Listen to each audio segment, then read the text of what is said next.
নমস্কাৰ, আজি মই বনাবলৈ আৰম্ভ কৰিছোঁ তিতাকেৰেলাৰ সোৱাদৰ সুন্দৰ এটা ৰেচিপি হয়। এয়া মই গৰম তেলতে নহৰু জলকীয়াখিনি মই ভাজি লৈছোঁ আৰু এয়া মই সম্পূৰ্ণ ৰঙচুৱা হৈ গৈছে নহৰু জলকীয়া আৰু মই কাটি থোৱা এয়া তিতাকেৰেলা আলু দিয়া হৈছে।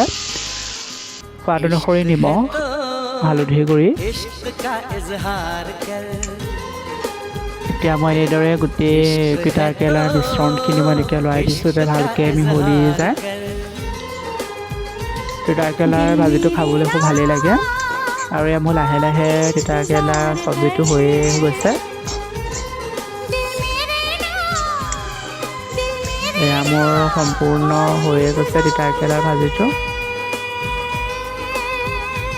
আৰু এতিয়া মোৰ সম্পূৰ্ণ ৰেডি তিতাকেৰেলাৰ ভাজিটো। আপোনালোকে এনেকৈ বনাই খাবচোন, খাবলৈ ভালেই লাগে। চিম্পুল পদ্ধতি বনাব ৰেচিপি হয়। ভিডিঅ'টো যদি চাই ভাল পাইছে লাইক কৰিব, শ্বেয়াৰ কৰিব, ছাবস্ক্ৰাইব কৰিব। এয়া আছিল আছামিজ থালি ৰেচিপি ব্লগ ভিডিঅ'। ধন্যবাদ।